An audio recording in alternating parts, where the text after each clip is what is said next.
Hello, everybody. Once again, this is the In the Ring show with your host, Devious Damien, and this here is my review of the Impact Wrestling from 2/16/2012. Now, the show opens with Bobby Roode coming out, doing a little promo, how he won against all odds, how he's the most dominant Impact Wrestling heavyweight champion of all time, blah, blah, blah, blah, blah, calls out Sting, and right on cue, here comes Sting, telling Bobby Roode that he's got to face Jeff Hardy again, that the match is right after the break. So, Jeff Hardy comes out, and him and Kurt Angle have him and Bobby Roode have a decent match. I said Kurt Angle because Kurt Angle does end up getting involved later on. So, yeah, Bobby Roode wins the match, thanks, due to Kurt Angle coming out. Excuse me.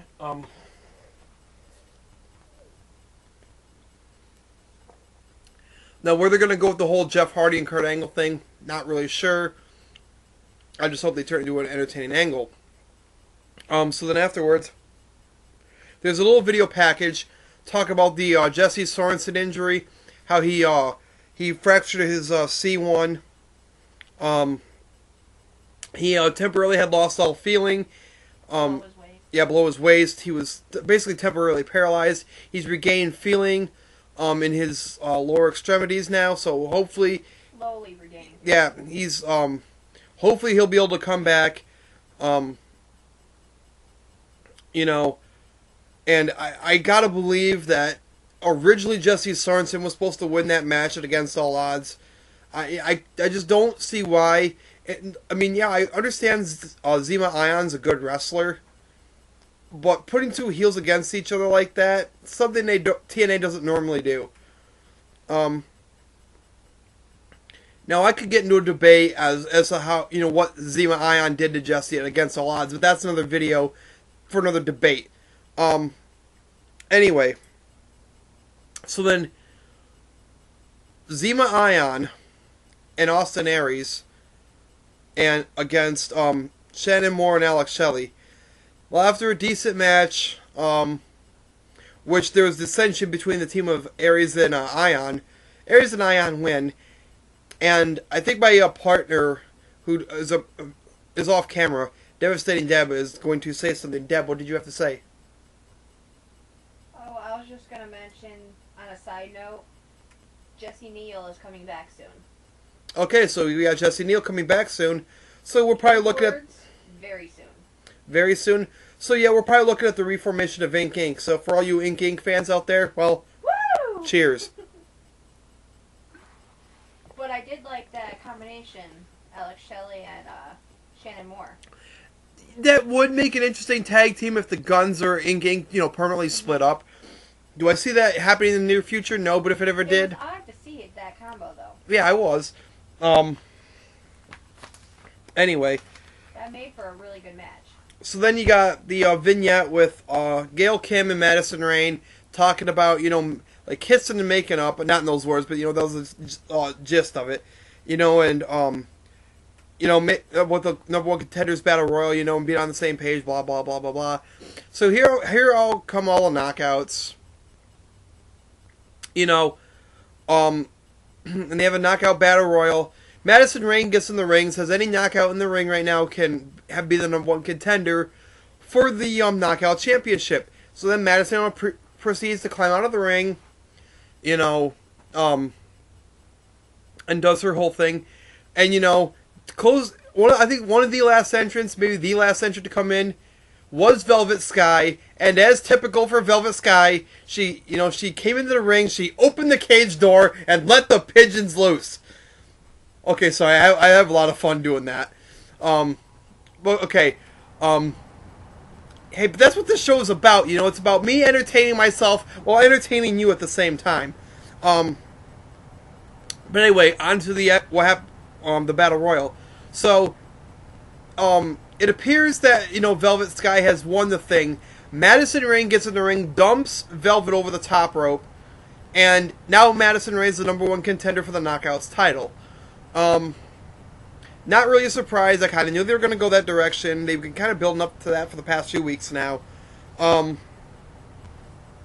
later on in the show, there was a little stupid little fucking skit with Eric Young and ODB.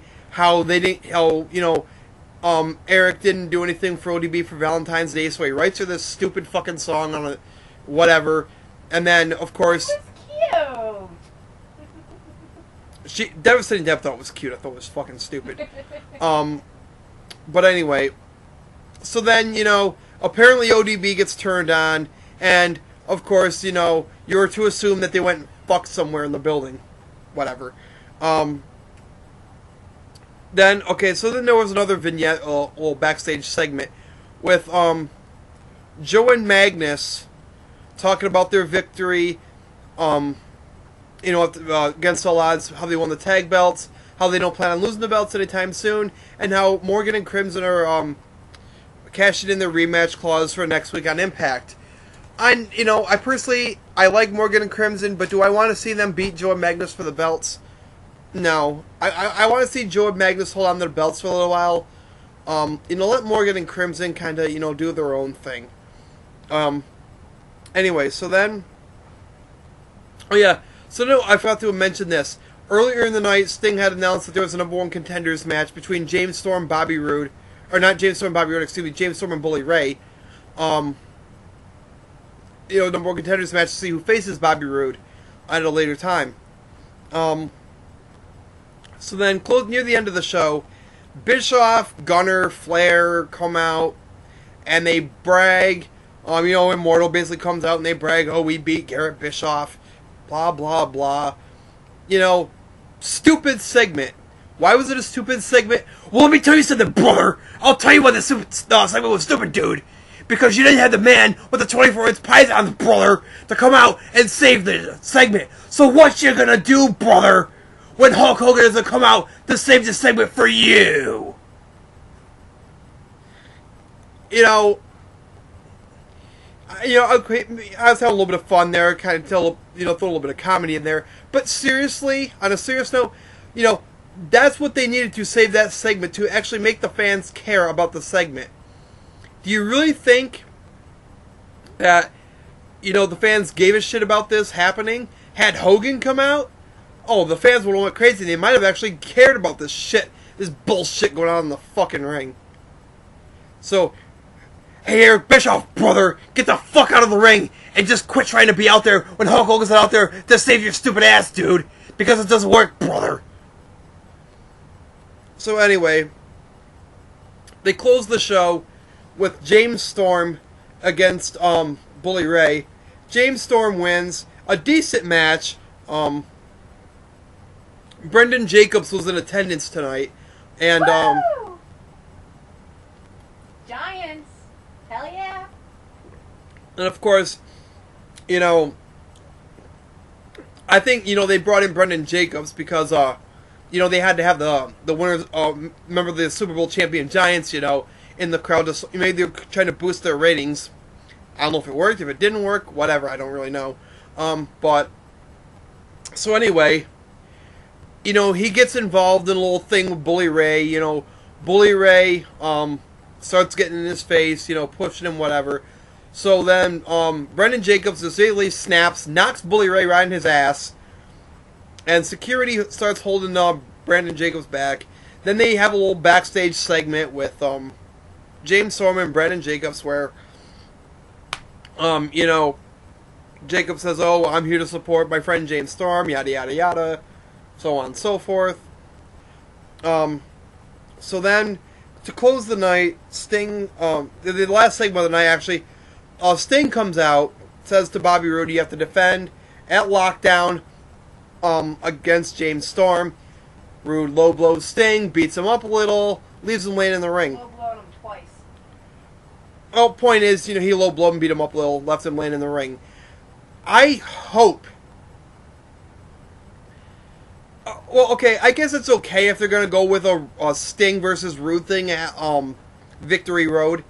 But if that is what they're going to do, here's what you do.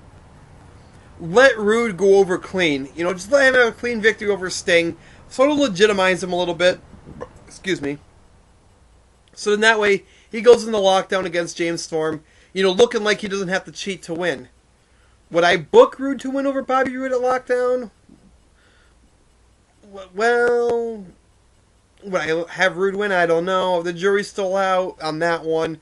There's some time in between now and then. I kind of want to evaluate Storm and Rude's game going into the pay-per-view. See what I think. I'm a fan. I kind of like both their in-ring styles. Both are excellent workers and could have a good match together. So I just kind of want to see how this thing plays out.